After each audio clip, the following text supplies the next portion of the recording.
Friends, ionic equilibrium में now we will discuss next topic,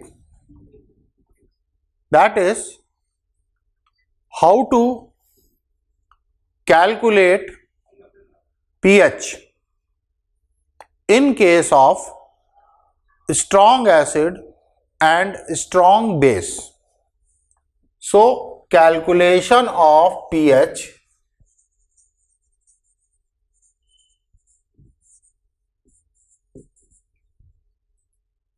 of strong acid and strong base.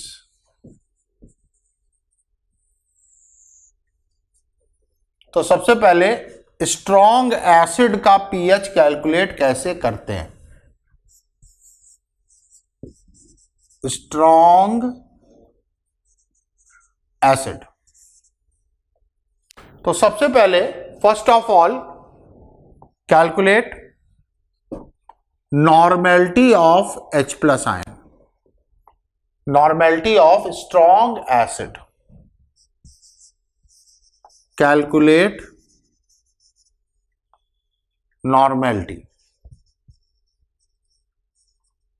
which is nothing but n factor into molarity, which is nothing but n factor into molarity.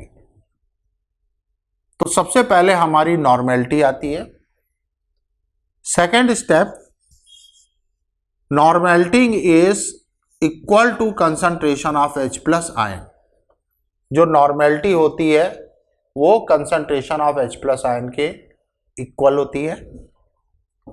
और तीसरे step में pH is minus log concentration of H plus ion. pH is minus log concentration of H plus ion. So this is how we can calculate pH of the solution. Now, अब एक example लेते हैं। pH of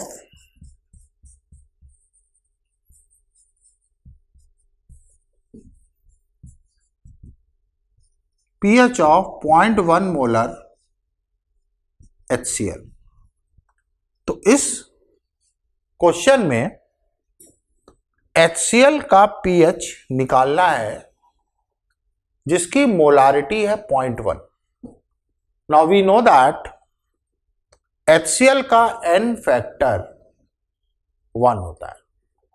HCl का n factor 1 होता है, तो normality हो जाएगी 1 into 0.1, that is 0.1, and pH will be equal to minus log 0.1। तो फ्रेंड्स, 0.1 का लॉग निकालते हैं। 0.1 का लॉग होता है -1, so it will be -1, this equals to 1. So pH of 0.1 molar HCl will be 1. अब एक सेकेंड क्वेश्चन हमको दिया जाता है कि what is the pH of 3 into 10 to power minus 2 molar sulfuric acid. Now we have a solution of sulfuric acid जो कि 3 into 10 to power minus 2 molar है। अब इस सॉल्यूशन का मुझे pH निकालना है, तो molarity is 3 into 10 to power minus 2, तो normality will be n factor into molarity, और सल्फ्यूरिक एसिड का n फैक्टर जो है वो 2 होता है, तो 2 into molarity, so it will be 6 into 10 to power minus 2। Normality हो जाएगी सल्फ्यूरिक एसिड की यही होगी H प्लस आयन की concentration. This is equal to concentration of H plus ion. सो अब इसका pH है, तो pH is minus log 6 into 10 to power minus 2. तो ये हो जाएगा minus log 6 plus log 10 to power minus 2. log 6 होता है फ्रेंड्स 0 और log 10 टू पावर माइनस 2 होता है minus 2. So it will be minus 1.24. So minus minus plus it will be 1.24. So pH of 3 into 10 to power minus 2 molar sulfuric acid will be 1.24. अगली चीज, अगला एक question लेते हैं जो बहुत ही ट्रिकी क्वेश्चन है. उसमें हमसे पूछा जाता है pH of 10 to the power minus 8 molar HI solution. हमारे पास हाइड्रोजन आयोडाइड करके एक एसिड है जो कि स्ट्रॉन्ग एसिड होता है. उसका pH पूछा जा रहा है 10 to the power minus 8 molar concentration पर. तो ध्यान से देखिएगा, इसकी नॉर्मेलिटी है 10 to the power minus 8 molar. 10 to the power minus 8 molar is the normality of this acid. अब इसका अगर माइनस लॉग लेते हैं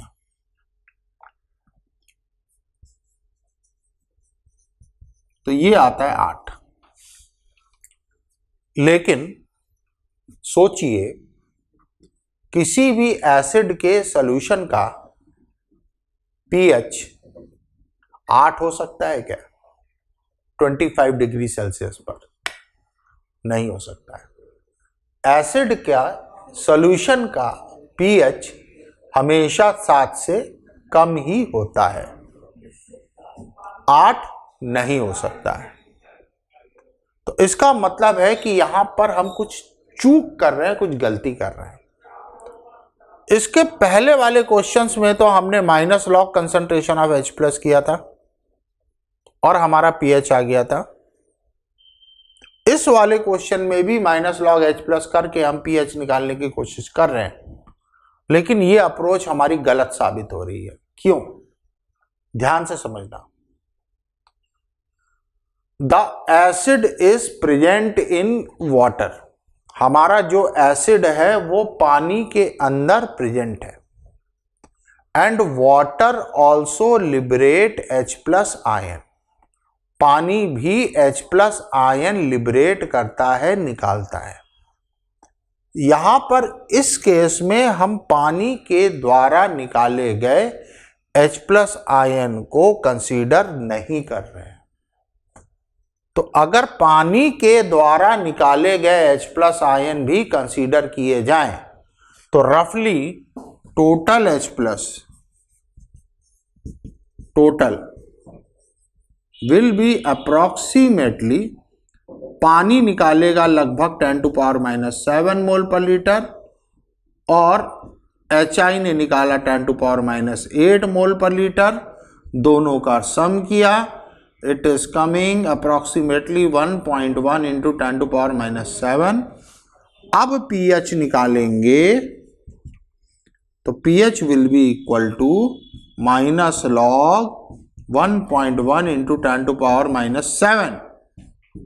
इसको सॉल्व करेंगे तो it will be 6.9294 के अप्रॉक्स कुछ वैल्यू इसकी आने वाली है. pH will be slightly lesser than 7. तो इस तरह के केस में अगर क्वेश्चन में हमारा एसिड बहुत ही डाइल्यूट है, हमारा एसिड बहुत डाइल्यूट है, तो हम जो ऑप्शंस हैं उसमें देखेंगे जो ऑप्शन हमारा 7 से थोड़ा सा कम है और 7 के क्लोज है, 7 के क्लोज है और 7 से थोड़ा सा कम है, वही हमारा करेक्ट ऑप्शन होगा, उसी पे हम टिक मार देंगे। तो याद रखिएगा कि एसिड के सॉल्यूशन का पीएच कभी भी 7 से ज्यादा नहीं हो सकता है 25 डिग्री सेल्सियस पर। It will be always lesser than 7। 7 बिल्कुल 7 बहुत ज्यादा डाइल्यूट है तो 7 के क्लोज होगा, लेकिन 7 से ज्यादा नहीं हो सकता है। नेक्स्ट है how to calculate pH of strong base. Strong base के सॉल्यूशन का पीएच निकालना। तो फ्रेंड्स हमको पता है कि जो स्ट्रॉन्ग बेस है वो OH माइनस निकालेगा, तो मुझे उस OH माइनस की कंसंट्रेशन को ट्रैक करना है कि कितनी कंसंट्रेशन OH माइनस की निकलती है, और उसके हिसाब से ही हम पीएच निकालेंगे। तो यहां पर हमारे काम का एक फॉर्मूला है, that is pH plus POH equal to 14। PH और POH का जो टोटल होता है वो 14 के इक्वल होता है। तो जब हम स्ट्रॉन्ग बेस को लेंगे तो पहले स्टेप में calculate normality, calculate normality. Normality will be n factor into molarity, normality will be n factor into molarity. तो सबसे पहले हम नॉर्मेलिटी इसकी कैलकुलेट करेंगे। उसके बाद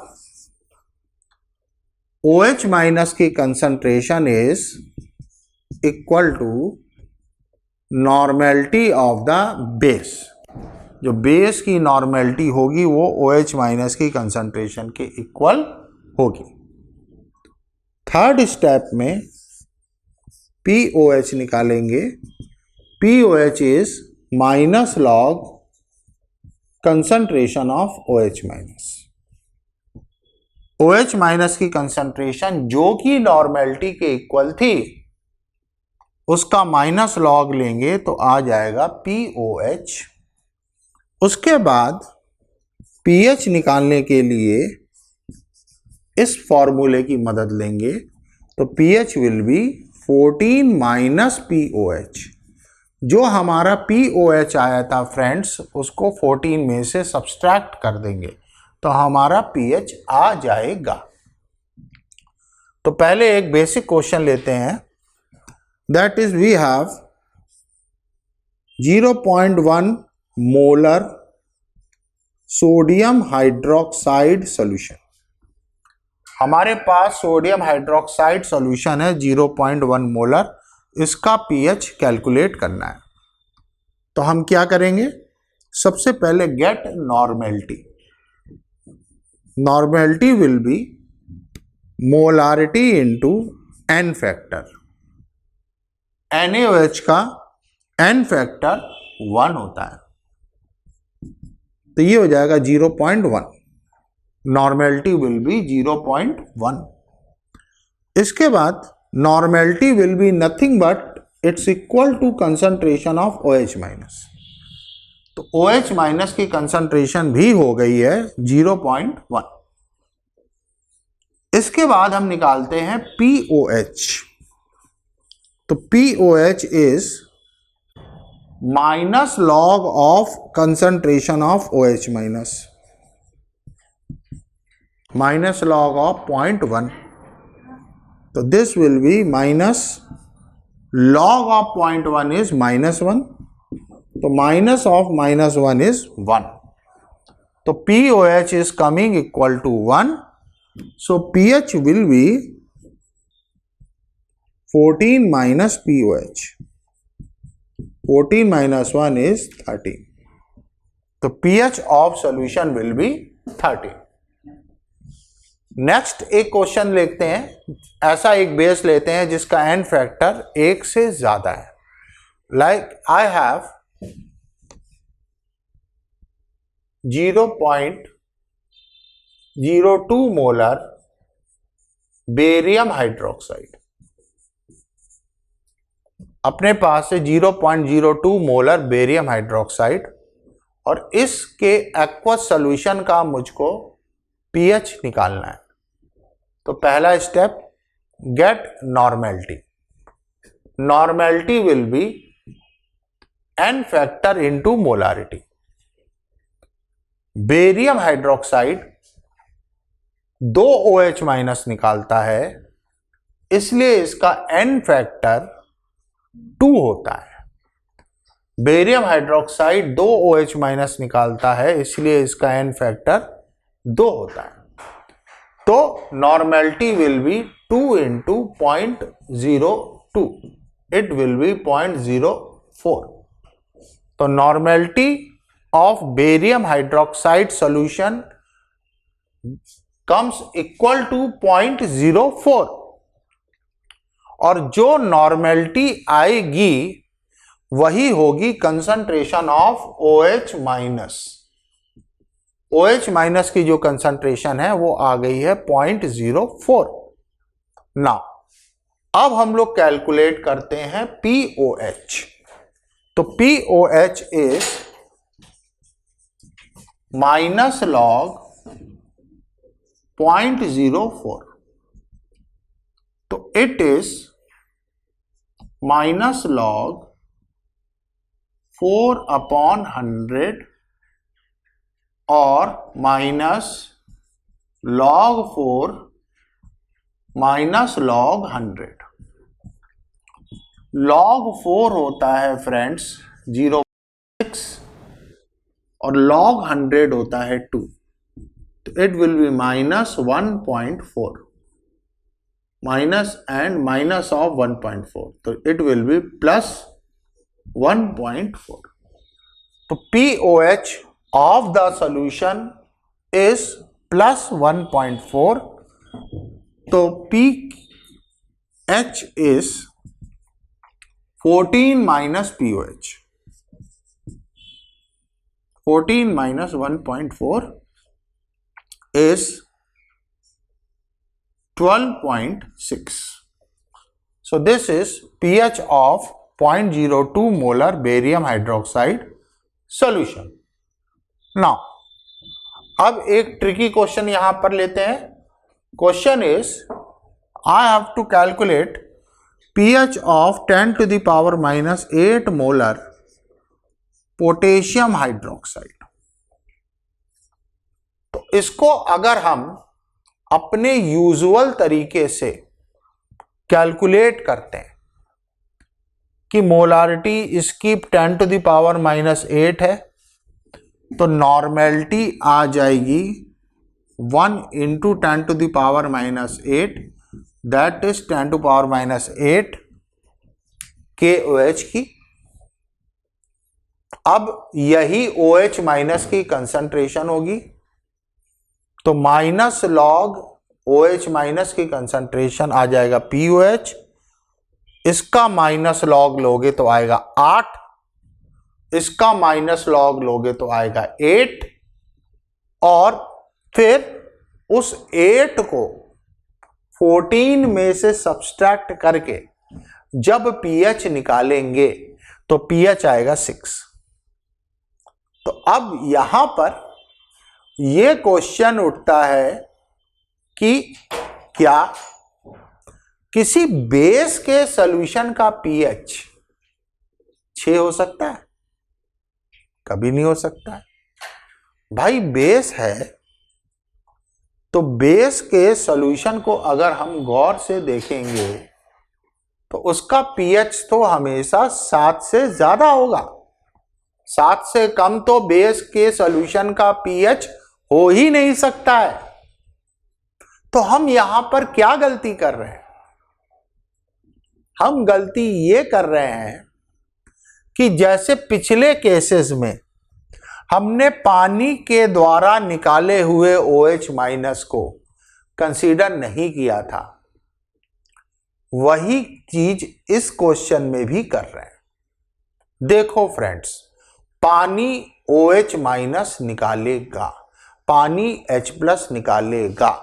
अगर हमारा बेस ज्यादा OH माइनस खुद से निकाल रहा है, हमारा एसिड ज्यादा H+ खुद से निकाल रहा है, तो पानी के कंट्रीब्यूशन को हम लोग निगलेक्ट कर देते हैं। तो पानी के कंट्रीब्यूशन को हम लोग निगलेक्ट कर देते हैं।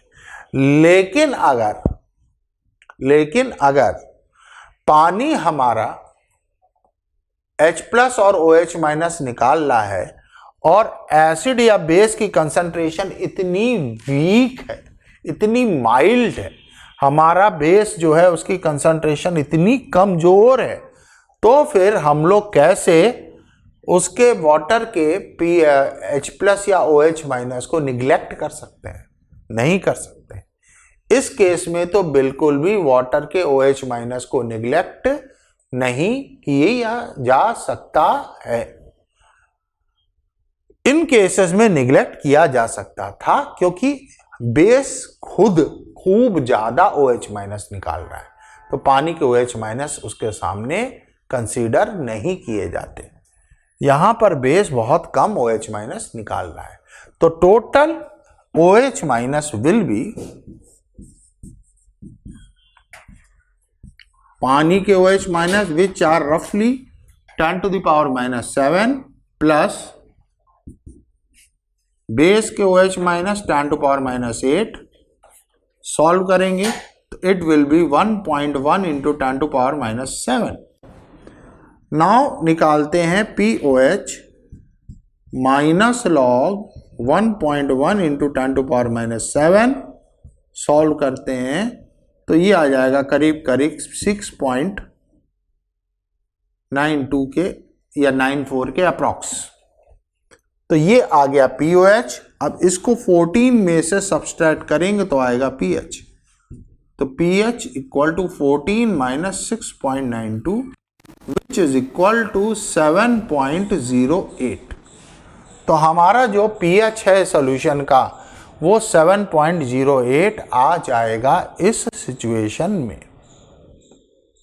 मतलब अगर हमारे पास क्वेश्चन में स्ट्रॉन्ग बेस है लेकिन उसकी कंसंट्रेशन अगर बहुत कम है, तो उस केस में जो pH होगा, pH की वैल्यू स्लाइटली मोर देन 7, तो जो ऑप्शन हमारा 7 से थोड़ा सा ज्यादा होगा उस पे हम लोग टिक मार देंगे।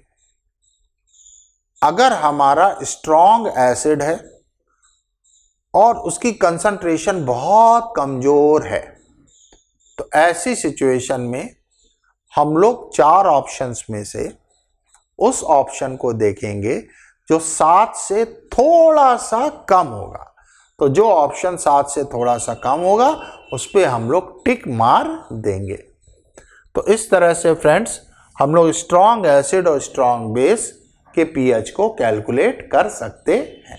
फ्रेंड्स नेक्स्ट टॉपिक है इसमें कि हमारा स्ट्रॉन्ग एसिड और स्ट्रॉन्ग बेस का अगर मिक्सचर बनाते हैं तो उसका pH कैसे कैलकुलेट किया जाए। तो सबसे पहले strong acid plus strong acid का मिक्सचर। तो ध्यान से देखिएगा, हमारे पास एक स्ट्रॉन्ग एसिड है जिसकी नॉर्मेलिटी N1 है और वॉल्यूम V1 है। दूसरा स्ट्रॉन्ग एसिड है जिसकी नॉर्मेलिटी N2 है, वॉल्यूम V2 है। दोनों स्ट्रॉन्ग एसिड है, इन दोनों को हम मिक्स करते हैं और कुछ पानी भी डाल देते हैं जिससे फाइनल वॉल्यूम V बन जाता है। तो ध्यान से समझिएगा, इधर से भी स्ट्रॉन्ग एसिड आ रहा है, इधर से भी स्ट्रॉन्ग एसिड आ रहा है, दोनों तरफ से स्ट्रॉन्ग एसिड आ रहे हैं। तो दोनों तरफ से जब स्ट्रॉन्ग एसिड आ रहे हैं तो जो सॉल्यूशन होगा उसमें स्ट्रॉन्ग एसिड ही होगा। तो नेट सॉल्यूशन में H प्लस आयन की कंसंट्रेशन होगी N1V1 plus N2V2 divided by final volume. जो फाइनल वॉल्यूम आएगा उसका हम डिवाइड कर देंगे, तो हमारा स्ट्रॉन्ग एसिड और स्ट्रॉन्ग एसिड के सॉल्यूशन का नेट H प्लस आ जाएगा।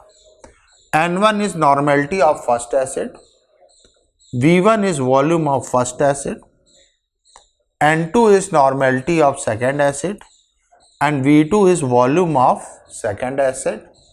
कुछ वाटर भी ऐड कर दिया, तो final volume V will be volume of first acid plus volume of second acid plus volume of the water.